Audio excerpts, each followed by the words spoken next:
Marie-Cécile Zinsou, bonsoir. Vous êtes présidente de la fondation Zinsou qui est à Cotonou, je crois, au Bénin, n'est-ce pas?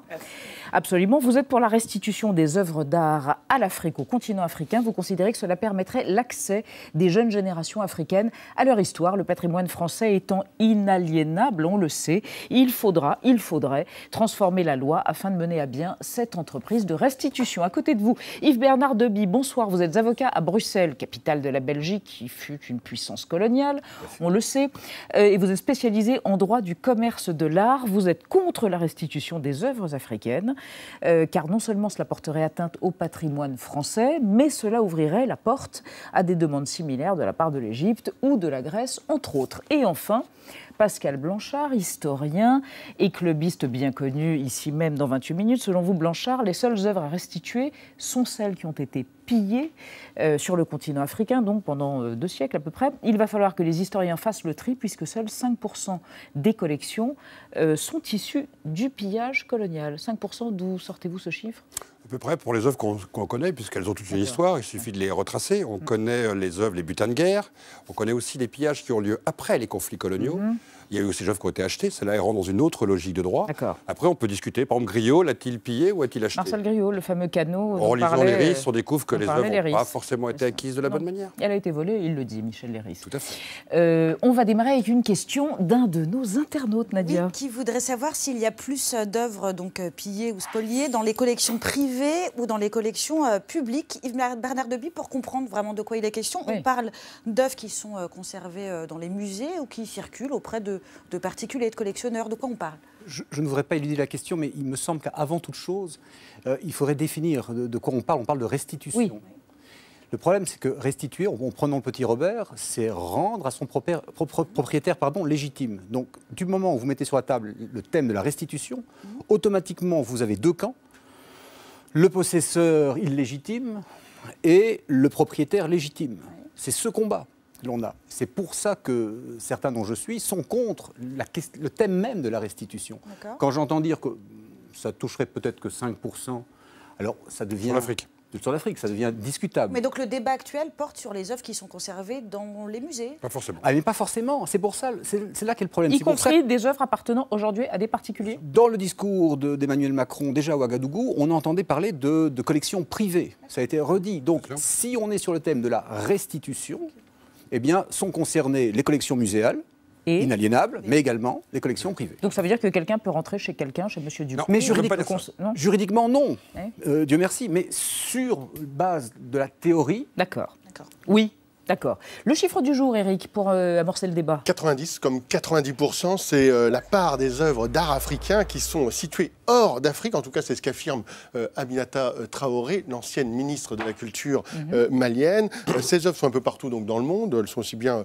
En tout cas, elles sont souvent dans l'hémisphère nord, au musée du Louvre, au musée du Quai Branly, mais aussi à Bruxelles, on le disait tout à l'heure. Au British Museum. Ou au British Museum. Alors, Marie-Cécile de Zinsou, est-ce que ces restitutions qui sont voulues par Emmanuel Macron, finalement, c'est la meilleure façon de réparer l'outrage colonial, notamment ces pillages qui ont eu lieu il y a un peu plus d'1 siècle? Écoutez, nous, dans une situation très particulière où effectivement, on peut dire qu'une majorité du patrimoine du continent l'a quitté. Donc aujourd'hui, quand on est un jeune béninois, je vais donner cet exemple puisque je suis moi-même béninoise, quand on est un jeune béninois de 15 ans et qu'on veut avoir accès à son histoire, il faut prendre l'avion, partir et aller dans les musées ailleurs. Donc on nous dit, mais les musées ailleurs, c'est formidable parce qu'ils sont universels, ils vous proposent cette universalité incroyable qui est très bien, mais qui n'est pas pour nous. Donc aujourd'hui, c'est un vrai sujet. Et quand le président Macron nous dit, voilà, les œuvres, d'ici 5 ans, vont pouvoir revenir. C'est une façon de nous redonner l'accès à notre histoire.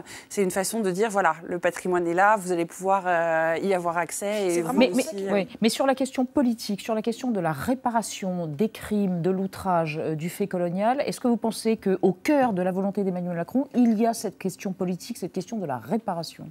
Je pense qu'elle est essentielle et que c'est un des premiers hommes politiques à dire on va regarder la colonisation, on va regarder cette période de l'histoire, on va en parler.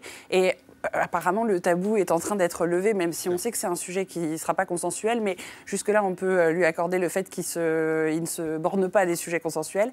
Là, il nous dit, voilà, on peut se regarder maintenant les yeux dans les yeux. On peut discuter ensemble de ce sujet. Et ça change tout pour nous parce que c'est une question de respect. C'est aussi le respect qui revient. Mais Yves-Bernard Deby, est-ce que c'est une question politique ou est-ce que c'est une question historique, juridique, culturelle ? Mais on aimerait bien savoir, en tout cas, démêler. Du moment où on est dans une restitution, il faut parler de problème d'illégalité. Et c'est raccord avec les propos du candidat Macron, qui parlait de crimes contre l'humanité en parlant de la colonisation. Donc on est bien dans un processus de réparation de la colonisation. C'est dans cela qu'on est. Pascal Blanchard. Il faut en passer par cette restitution. Bien sûr, à partir du moment où vous voulez dire qu'on va dialoguer autrement, qu'on va enfin regarder notre histoire en commun ensemble et qu'on va construire un avenir, il y a quelques petites questions qu'il faut régler. Ces questions, elles ont quelques siècles d'histoire. Et là, on est dans quelque chose de très symbolique, c'est-à-dire que le crime colonial, avec de grandes guillemets, parce que c'est intimement complexe, ne pourra jamais être réparé. Ça n'existe pas, la réparation absolue. Par contre, ce qui peut être fait, c'est changer la manière dont on pense le vivre ensemble, le tout commun, une culture partagée. Il y a un truc très symbolique, c'est ce qu'on a pillé, on le met dans nos musées aujourd'hui. C'est pas caché dans nos réserves, c'est visible. Donc c'est intimement visible de voir une des parts de cette histoire qui aujourd'hui fait la richesse de nos musées, fait que les touristes viennent et fait que nos musées au sens large, occidentaux, sont des références. Mais tout, ça va jusqu'au Japon, aux États-Unis. Donc le fait de partager ce patrimoine commun qui est lié à l'histoire coloniale, c'est de dire qu'on va commencer à construire autrement demain une histoire autre. Et donc c'est une manière très symbolique de le faire à travers ça. C'est déjà commencé par un acte très fort, puisque demain, nous pourrons enfin partager en Afrique, comme en Asie, comme en Océanie, comme en Amérique, comme en Europe, un patrimoine commun. Et pourquoi c'est plus sensible en Afrique qu'ailleurs? C'est là, peut-être, que le patrimoine le plus riche, le plus symbolique, le plus politique aussi. N'oublions pas, quand on parle du Bénin, c'est un patrimoine très politique, qui renvoie à la notion de pouvoir, au pouvoir qui existait avant la colonisation.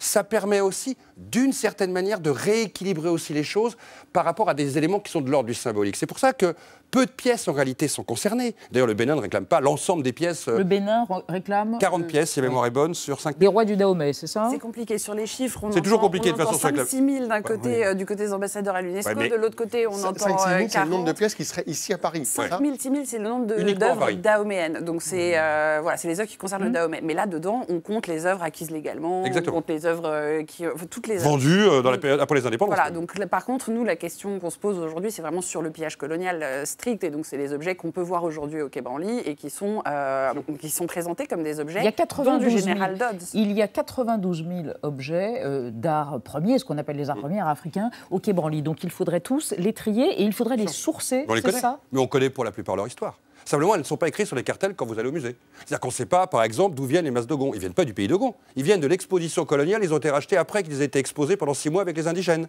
entre guillemets, de l'époque. C'est-à-dire que chaque objet a une histoire.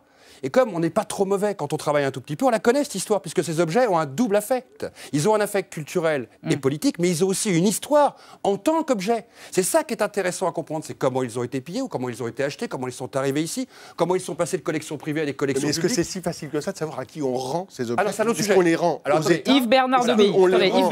Yves Bernard Deby dit non.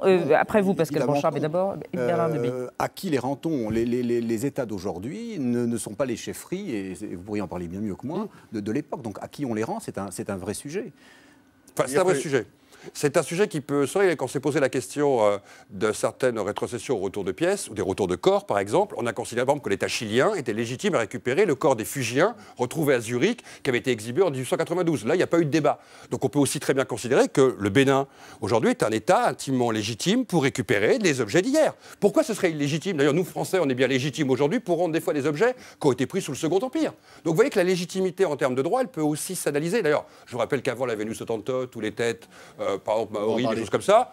On va en parler après. On disait que c'était impossible et on a trouvé la solution État. Pourquoi? Parce que ça veut dire qu'à chaque fois, nous sommes d'un problème de droit sur quelque chose qui est aussi un problème moral. Et quand vous avez les deux, c'est complexe. Si vous le prenez par le droit, ça peut paraître compliqué. Si vous le prenez par la morale, ça peut être compliqué. Alors, le problème, c'est que la question, pardon, n'est pas là. Oui. C'est que on a le droit et on oublie le droit.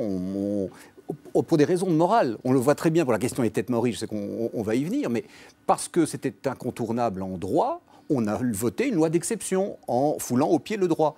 La déclaration d'Emmanuel Macron... Lorsqu'on a rendu des têtes maories, c'était en 2012 à la Nouvelle-Zélande. Oui, c'est une loi d'exception de 2010, de mémoire. Toutes les lois d'exception, de toute façon, sur les objets de nos musées, sont toujours des lois d'exception. Alors, attendez. Celle-ci qui contournait le déclassement, parce que... Ah, le célèbre déclassement. Oui, parce que... Je vous rassure, la République n'a pas vacillé pour autant. Mais il faudra déclasser. Elle n'a pas vacillé. Alors, attendez. Pardon. On en parlera dans un instant du déclassement et des modalités éventuellement de ces restitutions. Mais d'abord, le portrait de Patrice Talon, justement, le président du Bénin, qui réclame la restitution des œuvres d'art pillées, volées par la France coloniale, tout en reconnaissant avoir tiré profit de la mauvaise gouvernance de son pays.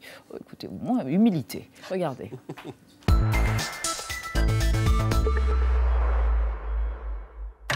Ils sont au centre de l'histoire et méritent forcément quelques déboires. Tandis que le Bénin déplore le pillage historique de son pays, son président admet avoir lui-même profité d'années de mauvaise gouvernance. Alors faut-il restituer Patrice Talon? Patrice Talon a été élu président du Bénin en mars 2016. 4 mois plus tard, il a exhorté la France à lui rendre justice et surtout les trésors du musée du Quai Branly dérobés lors de la conquête coloniale de 1892. Mais avant-hier, à l'Élysée, il a également fait son mea culpa. Mais pourquoi il a fait ça? On ne doit jamais avouer, c'est le b.a.-ba du voleur.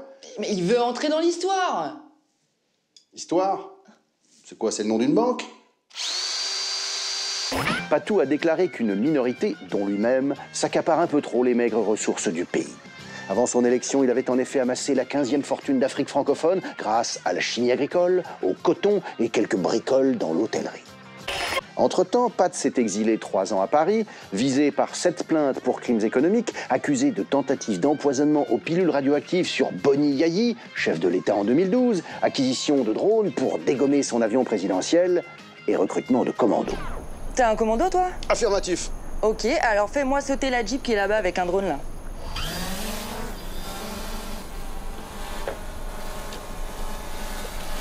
La Jeep, là-bas!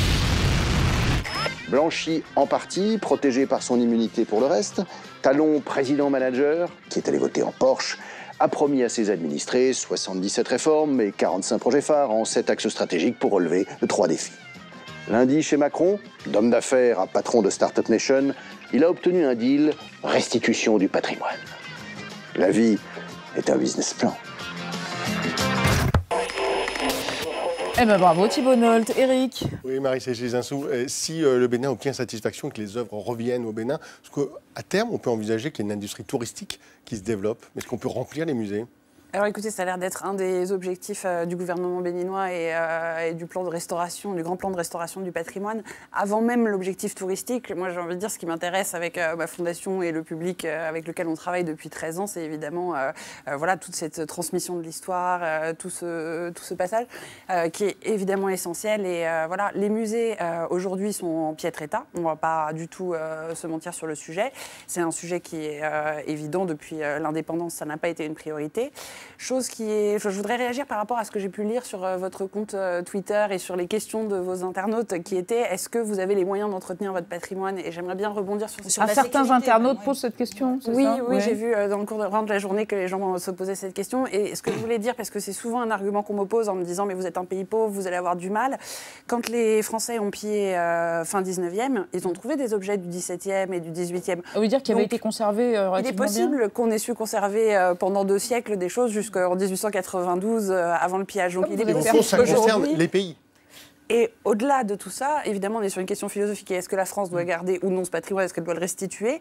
En aucun cas, on est sur la question de la conservation des œuvres dans nos pays. C'est une question interne qui nous regarde. Et en l'occurrence, est-ce que le Bénin va gérer ces œuvres? Il y a quelque chose d'un peu méprisant à dire ces pays africains ne savent pas garder ou conserver leurs propres œuvres. Voilà, évidemment.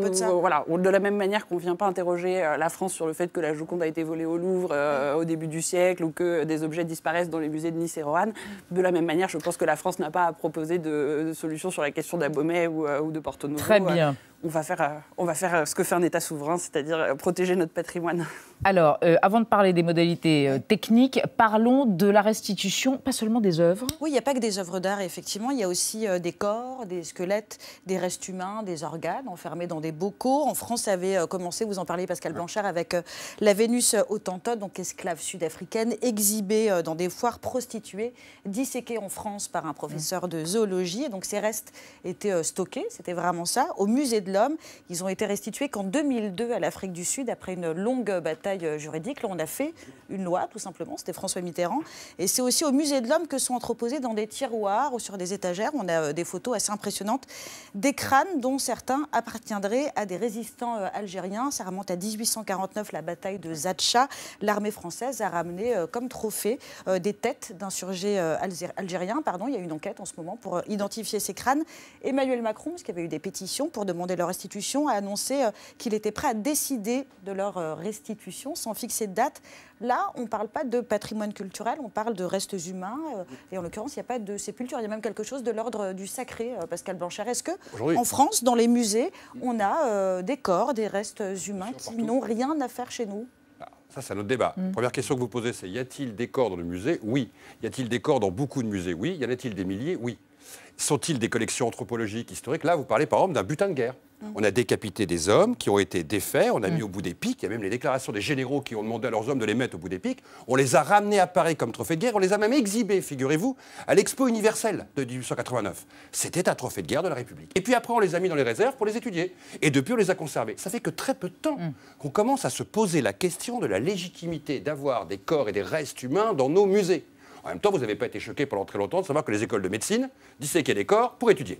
C'est tout le paradoxe de ça. C'est qu'on a commencé depuis une vingtaine d'années à poser une question morale sur pourquoi des corps autres, pris à l'époque coloniale, ont été exhibés au nom du racisme, bien souvent, ou au nom de la domination coloniale dans nos musées. Et faut-il donc les rendre avec la même similitude, même si on ne va pas forcément être d'accord dessus, dans cette demande aujourd'hui? Alors, quittons les corps, revenons aux œuvres. Yves-Bernard Deby, il y a une commission nationale scientifique du classement des œuvres en France, puisqu'elles sont, c'est un bien inaliénable. Peut-on déclasser des œuvres? Comment fait-on? Comment ça se passe? Oui et non. Pour cette restitution, dans l'optique de cette restitution des œuvres. Juste rebondir sur... C'est dommage que cette question des restes humains soit liée à la question des biens culturels. Alors, il y a une raison à cela. C'est Emmanuel Macron qui a lié le... Oui, mais... C'est l'époque. Je ne suis pas fan. Mais évidemment, juridiquement, c'est à peu près la même chose. Mais sauf qu'au point de vue des idées, ça n'est pas du tout la même chose. Les restes humains devraient avoir un sort particulier. Peut-on déclasser ? Oui et non. Oui, parce qu'il y a des procédures de déclassement, c'est long, c'est lourd. Non pour beaucoup, car je crois que c'est l'article L451-7 de mémoire du Code du patrimoine empêche de déclasser ce qui est entré par don ou par legs. C'était l'un des problèmes des têtes maoris, et c'est pour ça qu'on n'est pas passé par une procédure de déclassement, mais par une loi. Donc oui et non, oui, c'est long, c'est fastidieux. On sait trouver des solutions. Oui, on sait très bien trouver. On a toujours trouvé des solutions. Rappelez-vous les manuscrits coréens. Oui. Très vite, là, vous avez remarqué, ça a été très vite, là. C'est une solution qui est à peine juridique, si on veut.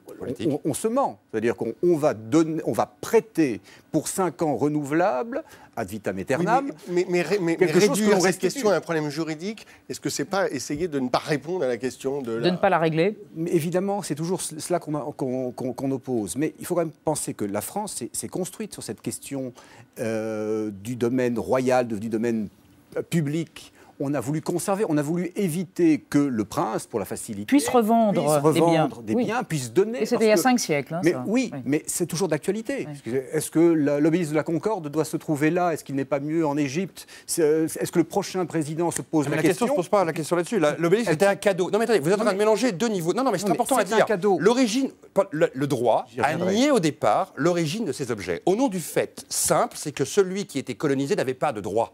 Le débat, il est simple, c'est que ça a commencé par un problème de non-droit. Donc le droit d'aujourd'hui est illégitime. Le droit d'aujourd'hui fonctionne sur un non-droit à l'origine. Je te vole un objet, mais comme tu n'es pas un humain, tu n'as pas le droit de me le réclamer. Et un siècle après, on dit « Oh, attendez les gars, c'est du juridique, hein. On l'a pris dans un cadre très juridique. » Non, ça a commencé par un acte de non-droit.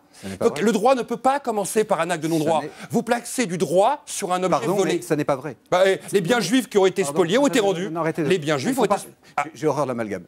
C'est pas un amalgame. D'abord, les biens juifs ont été pillés. Rapidement, parce qu'après on va parler de l'Égypte. Et ensuite je voudrais entendre Marie-Cécile Zinsou. Ce n'est pas un acte de non-droit, c'était tout à fait un acte de droit, en tout cas de ce côté-ci. Ah bah voilà, oui d'accord, normal. Donc ce n'est pas... Non, attendez, ce n'est pas un acte de non-droit. La colonisation est un acte légal. On peut la critiquer, on doit la critiquer, on peut ne pas l'aimer, on doit ne pas l'aimer, mais c'est un acte légal. Du point de vue du colonisateur. Bien évidemment. Et donc du pilleur. Mais de celui qui écrit l'histoire, on est bien d'accord. Mais si on part du principe que la colonisation est illégale, tout ce qui s'est passé durant cette période infractionnelle devient illégal. Très bien. Alors, on va vous faire écouter... On parlait de l'Égypte. Le ministre... Eh bien, c'est Zaïawas qui était le ministre des Antiquités égyptiennes, et c'était en 2009. Et alors, il demandait à l'époque au Royaume-Uni de lui rendre la pierre de Rosette. Vous savez, cette fameuse stèle qui a permis à Champollion, le français Champollion, de déchiffrer les hiéroglyphes. On l'écoute. Nous avons besoin de récupérer nos antiquités. Mais qu'on me comprenne bien, je ne souhaite pas tout récupérer dans le British Museum. Je ne demande qu'une chose, la pierre de Rosette, parce que c'est une pièce iconique de notre identité égyptienne. Alors, Marie-Cécile Zinsou, on voit cette demande à 10 ans, elle n'a toujours pas abouti, mais imaginons qu'elle aboutisse. Est-ce que ça créerait, et que la pierre de Rosette retourne au Caire, est-ce que ça ne créerait pas pour l'ensemble de nos musées un précédent qui deviendrait vite ingérable ? En fait, on essaye toujours de comparer des situations qui sont toutes extrêmement variées et différentes. Et en plus, on a l'impression d'être face à un problème complètement moderne avec une déclaration qui date de novembre 2017. La déclaration d'Emmanuel Macron. Mais est-ce qu'on peut revenir 2 secondes avant sur la dernière grande campagne de restitution française, par exemple celle qui a eu lieu en 1815, et où là, tout à coup, le musée royal, qui maintenant que nous connaissons comme le Louvre, a dû restituer après les conquêtes napoléoniennes. Voilà. Et ça a été un vrai sujet, parce que ce qui est très intéressant, c'est qu'en fait aujourd'hui on est un peu les héritiers de ce débat. De la même manière qu'il n'y avait pas d'avis extrêmement tranché sur la question, il y avait des gens qui étaient pour que les objets soient dispersés au maximum dans toute l'Europe pour que tout le monde y ait accès, d'autres qui pensaient que c'était important que ce soit tout dans un seul musée, que ça épate le monde et qu'on puisse tout voir de manière concentrée. Je pense qu'aujourd'hui il faut revenir peut-être un peu à l'histoire, voir comment ces situations se sont réglées, parce que c'est des sujets qui sont évidemment intéressants et c'est les mêmes questionnements aujourd'hui. Donc on n'est pas dans un questionnement de novembre 2017, on est dans un questionnement de toujours. Beaucoup plus ancien. Et je pense que voilà, c'est ça qui va être intéressant aujourd'hui et la réponse africaine va être passionnante. Merci à tous les 3 d'avoir participé à ce débat.